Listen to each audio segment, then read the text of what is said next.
Cek. Assalamualaikum warahmatullahi wabarakatuh.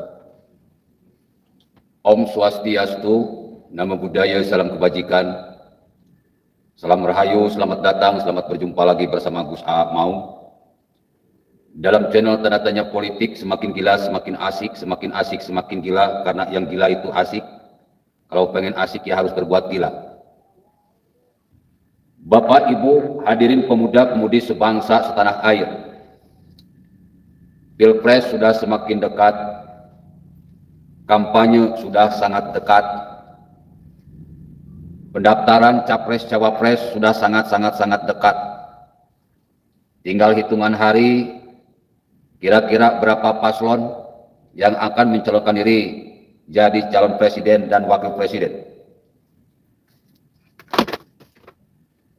Nasib bangsa ke depan tentu saja akan ditentukan di 2024. Apakah akan menjadi lebih baik atau sama saja atau lebih buruk?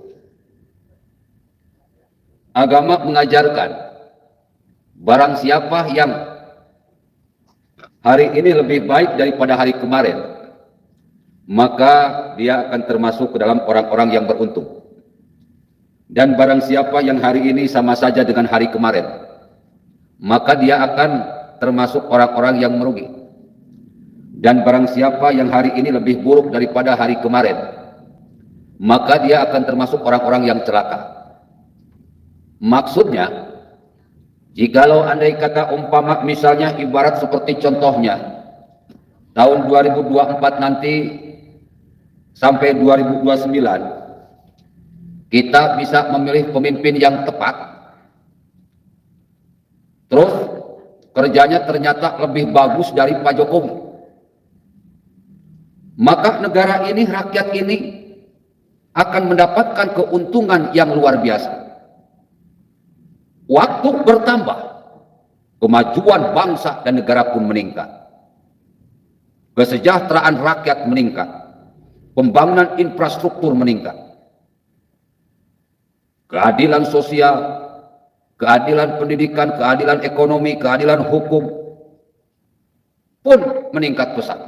Ini keuntungan yang sangat besar.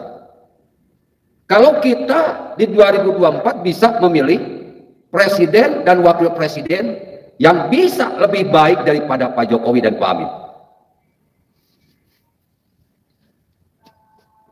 Tapi kata agama, kalau misalkan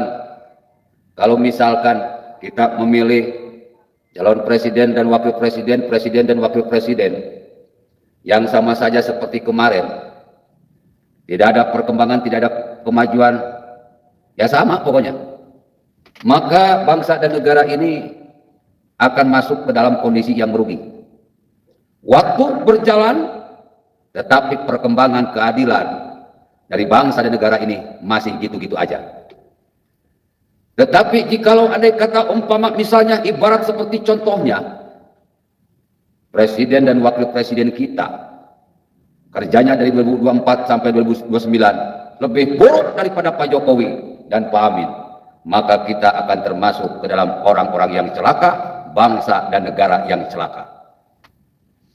Jadi Bapak Ibu, pemuda-pemudi sebangsa setanah air dimanapun kalian berada, hati-hati. Ya Bu, pilih presiden dan wakil presiden di 2024, hati-hati. Bapak Ibu cinta sama negara ini, pemuda-pemudi sebangsa setanah air cinta sama negara ini. Cak Sunar cinta kepada negara ini, Cak.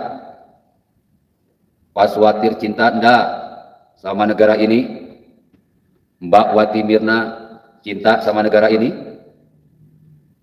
Kang Japra, Muhammad Haris, Sri Uni, Barpan Kakung, cinta enggak sama bangsa dan negara ini?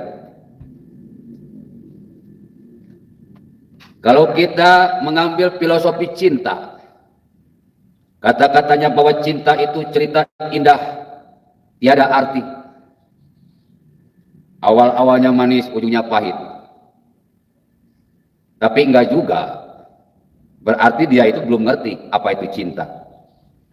Cinta itu lambangnya hati. Tapi hati di sini bukan liver, tapi hati di sini jantung.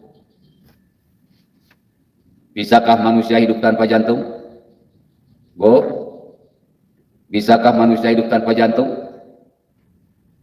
Bapak-bapak, bisakah manusia hidup tanpa jantung? Pemuda-pemudi sebangsa setanah air, bisakah manusia hidup tanpa jantung? Gak akan bisa.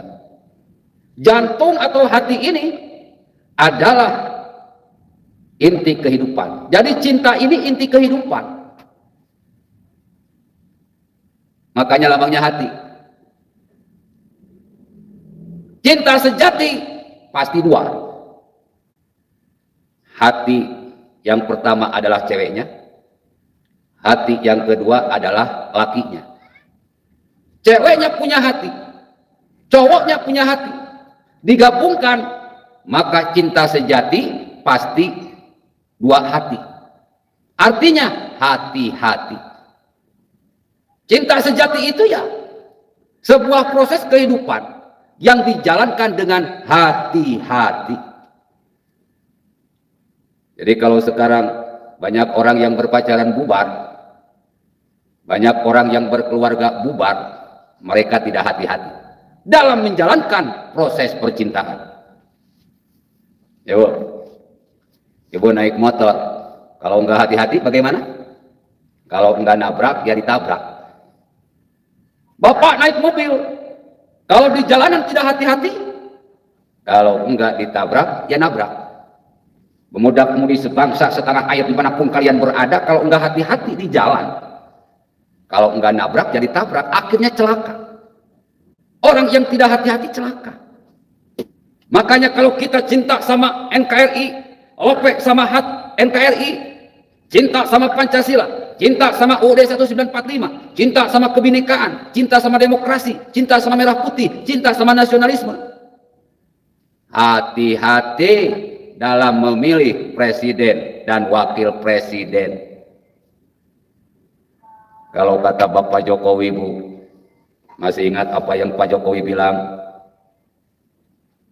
Bapak-bapak masih ingat apa yang Pak Jokowi bilang?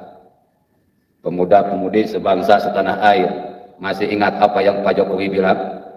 Kata Pak Jokowi, ora grasa gusu, jangan grasa gusu. Artinya hati-hati. Jangan termakan hoak, jangan termakan opini, jangan termakan hasil survei, jangan termakan provokasi-provokasi dari kubu-kubu yang memang sengaja menghalalkan segala cara. Lihat rekam jejaknya, Bu. Lihat rekam kerjanya, Pak. Lihat apa yang sudah dia lakukan selama ini untuk kepentingan bangsa dan negara, minimal untuk masyarakatnya yang sudah dia pimpin. Ya, Bu. Makanya kata Allah dalam Al-Quran, A'udzubillahi minasyaitonirrajim, Bismillahirrahmanirrahim, Inna fi khalqis samawati wal ardi wa ikhtilafil laili wan nahari la ayatin liulil albab. Sesungguhnya dalam penciptaan langit dan bumi dan silih bergantinya siang dan malam terdapat tanda-tanda bagi orang-orang yang berakal. Dalam penciptaan langit dan bumi dan silih bergantinya siang dan malam ada proses. Ada sesuatu yang manusia lakukan, yang manusia kerjakan. Lihat apa yang sudah dia kerjakan di waktu siang dan malam. Prestasi apa dia? Sehingga dia pede nyapres. Apa yang sudah dia lakukan untuk masyarakatnya sehingga dia pede nyapres. Lihat babat, bibit, bubut, bebet, bobot, brak, bret, brot. Lihat semuanya. Kebaikannya bagaimana? Kejahatannya bagaimana? Sifat baiknya seperti apa? Sifat jeleknya seperti apa? Gitu, Bu. Ya. Jangan terprovokasi oleh media sosial. Jangan terprovokasi oleh televisi nasional. Jangan terprovokasi oleh survei-survei bayaran. Lihat rekam jejaknya.